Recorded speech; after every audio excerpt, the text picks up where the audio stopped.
Hello and welcome to the Chicory's Maintenance Series. This week we're going to do an oil sample. It's time for doing an oil change on the 6 kilowatt, and I want to show you the proper way of getting an oil sample. I use Blackstone Laboratories, and I pre-order the kits and I prepay for them 6 at a time.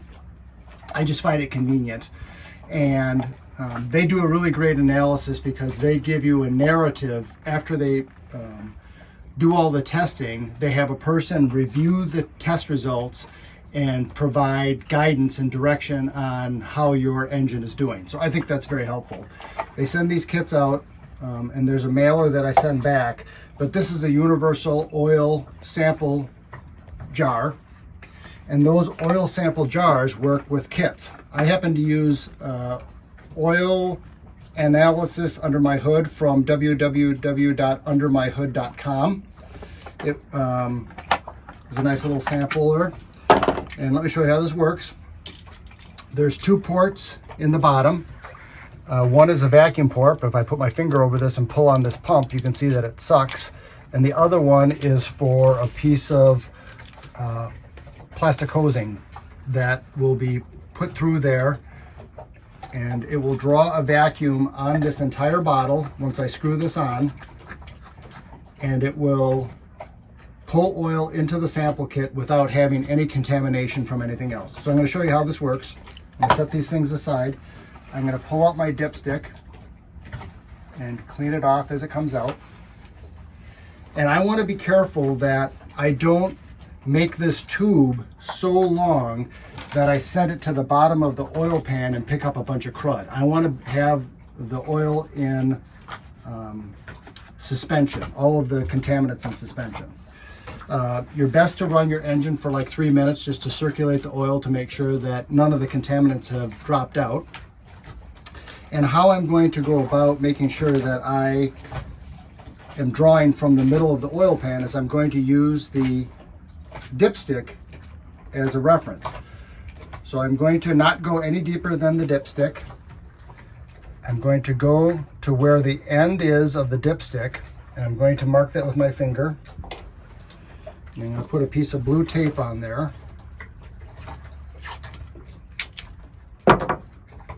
And this tells me how deep I can put this into the filler tube where I'll get plenty of oil, but I won't go too far. And then the next point is just deciding how much extra you need for the pump. So I'm going to say this is about good. I'm going to take my razor knife, cut it off, and then there's a compression fitting here. You can slide the tube through, and you're going to slide it through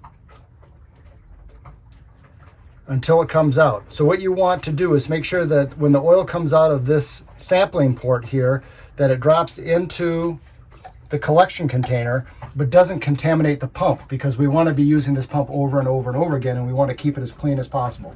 So once I have that positioned there, I tighten down the compression fitting, and this compresses an O-ring that seals around this tube. Then I screw on the sample kit. I insert the tube down in, and now I draw out, and you can see the oil starting to come now. And I'm going to fill this container about 3/4 of the way full.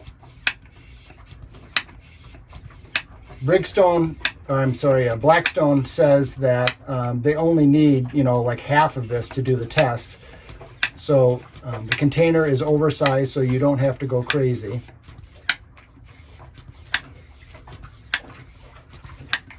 I'm just gently pumping.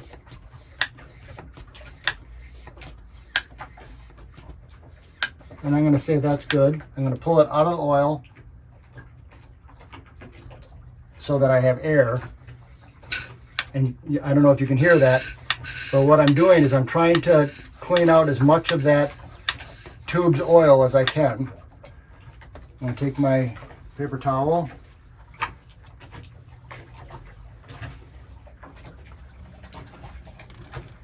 And once again, I don't want to contaminate stuff, though I wiggled around a little there.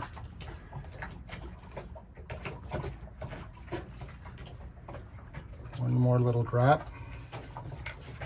Oop. I'll put this here for right now. I'll put the cap on.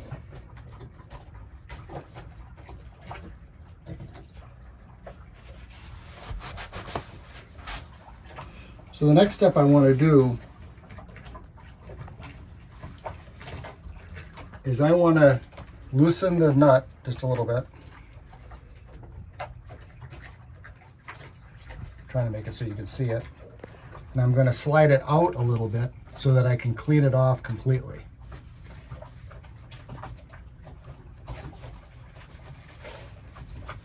Because as I draw it back through, I don't want any of this contaminant to get on my pump. I'm going to make sure that's all nice and clean. I'm going to make this nice and loose, and then I'm going to gently pull it back through, making sure not to spill any. And you can see there's a little bit of splatter on the pump, not much, but I just clean that up, get all the little splatter off.